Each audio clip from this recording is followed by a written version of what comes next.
Chhaava cinema చూసారా? చూసినా తెలుగులో. ఎస్. డైలాగులు అయినా బాగా సెట్ అయినాయా? డైలాగ్స్ చాలా అద్భుతంగా ఉన్నాయి నిజంగా. అప్పుడు డైలాగులు బాగాలేవు, అది లాంగ్వేజ్ ఏదేదో తేడా అదే అన్నారు చెత్త నా కొడుకులు. నిజంగా చెప్తున్నా, చాలా అద్భుతంగా డైలాగులు మాకు చాలా అర్థమయ్యేటట్లు వినిపించిండ్రు. నిజంగా చాలా అద్భుతంగా ఉందన్న. ఆ మ్యూజిక్ కానీ, ఆ హీరో గారి నటన కానీ, విలన్ నటన కానీ అద్భుతంగా చూపించిండ్రన్న. అందరూ చూసే మూవీ. హిందువులు, ముస్లిమ్స్లు, క్రిస్టియన్స్లు, భారతదేశంలో యావత్ భారతదేశంలో ఎంతమంది అయితే ఉన్నారో అందరు చూడాల్సిన మూవీ ఇది. అది అందరికీ ధైర్యం కల్పిస్తుందంట బాగా. హీరో గుండె ధైర్యం వస్తుందన్న. మనకి నరాలు ఎగిసి పడతాయి. ఆ రోజు నేను గిట ఎందుకు లేను ఈ పోరాటంలో అనిపిస్తుంది.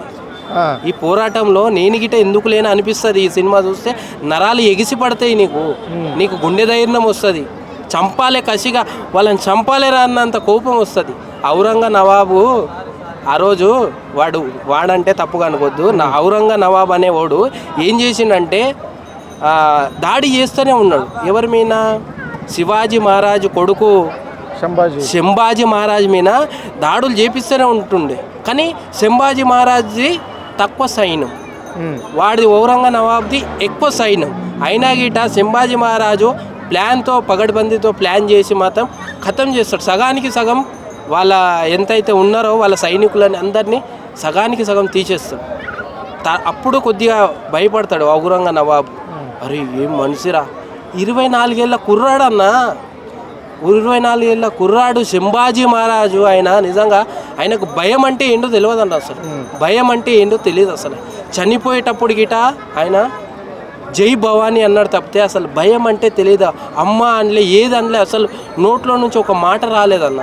చనిపోయేటప్పుడు గీట ఆయనని కత్తులతో దాడులు చేసి ఉప్పు జల్లిన, నాలుకే తీసేసిన, రాడ్లతో కళ్ళతో వేడి రాడ్లు మన కొలిమిలో పెట్టి ఇట్లా పొడిసిన గిట భయం అనేది అమ్మ అని మాట గిట రాలేదు. జై భవానీ అన్నాడు తప్పితే కానీ అసలు ఆయనకు ఎంత గుండె ధైర్యం అంటే, భయం అంటే ఏంటో తెలియదు అన్న. సంభాజీ మహారాజ్కి భయం అంటే తెలియదు అసలు. అంటే యువతలో బాగా ధైర్యాన్ని నూరుపోసే సినిమా అని అనుకోవచ్చు అంట. ధైర్యం, గుండె ధైర్యం వస్తుందన్న. గుండె ఎగిసి పడుతుంది. మేము ఎందుకు లేము, ఆ పోరాటంలో మేము ఎందుకు లేము అనే అంత ధైర్యం వస్తుంది. అందరూ చూడాలి, తప్పక చూడాలి. అందరి గురించి ఉంది. ఆ రోజు మన పురాతనమైన లోపటలో మన గొప్ప గొప్ప వ్యక్తులు ఏం చేసిండ్రు, ఏం పోరాటం చేసిండ్రు, మన వ్యక్తులు ఎందు గురించి పోరాటం చేసిండ్రు, దేని గురించి పోరాటం చేసిండ్రు అనేది ఈ సినిమాలో చూపెట్టిండు. హిందువులు కానీ, ముస్లిమ్స్ కానీ, క్రిస్టియన్స్లు కానీ. ఈరోజు క్రిస్టియన్స్ అంటున్నామే, ఆ రోజు లేదన్నా, ఆ రోజు లేదు. ఈరోజు హిందూ క్రైస్తవులు అని అంటుండ్రే, లేదు ఈ సినిమాలో. ఆ రోజు పోరాటం చేసింది ఎవరంటే హిందువులు, ముస్లింలు కొట్లాడుకున్నారు. ఈ దేశాన్ని మనం ఏలాలని ఔరంగా నవాబ్ అనుకున్నాడు. కానీ అది సాధ్యపడలే.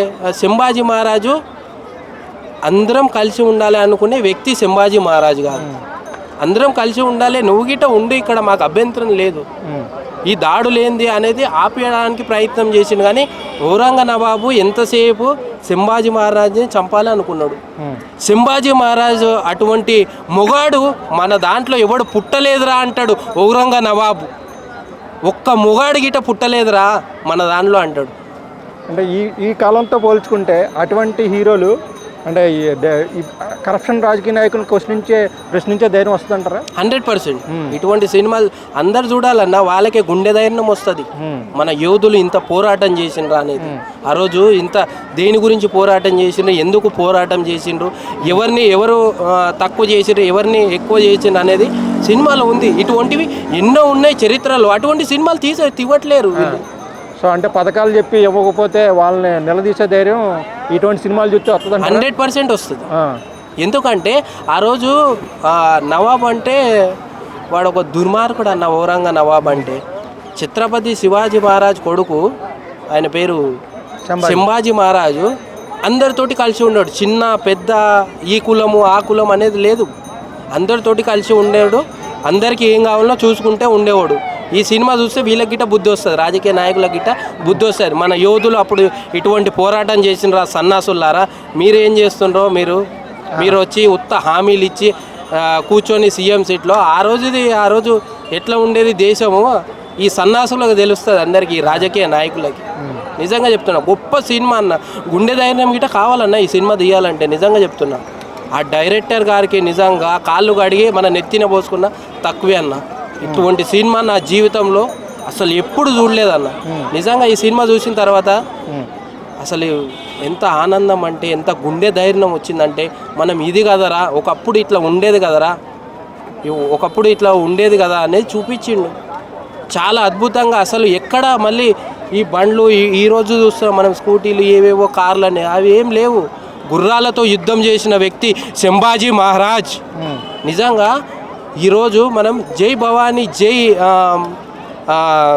శివాజీ మహారాజ్ అంటే థియేటర్లో అందరూ జై సంభాజీ మహారాజ్ అందరూ ఎవరైతే ఉన్నారో ముస్లిమ్స్లు, హిందూస్లు, మన ఈరోజు అనుకుంటున్నాం క్రైస్తవులు అందరూ జై శివాజీ మహారాజ్ అంటున్నారు అందరూ.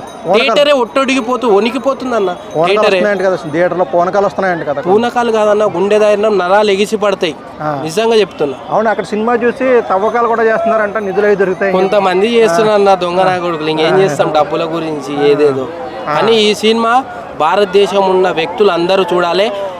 అమెరికాలో ఆడాలి ఈ సినిమా. అమెరికాలో ఆడితే వాళ్ళకి తెలుస్తుంది, అరే ఇండియా వాళ్ళు ఇంత గొప్ప వాళ్ళ, నరాలు ఎగిసి పడతాయి వాళ్ళకి. అసలు ఇటువంటి సినిమా చరిత్రలో నేను ఎప్పుడు చూడలేదంటూ అనుకుంటారు అమెరికా వాళ్ళు. ఇటువంటి భారతదేశం సినిమా నిజంగా ఇంత గొప్పదా అని అనుకుంటారు అమెరికా వాళ్ళు. నిజంగా కన్నీళ్ళు పెడతారన్న అమెరికా వాళ్ళు. ఈ సినిమా ఖచ్చితంగా అమెరికాలో ఆడాలని కోరుకుంటున్నాను. Okay, thank you.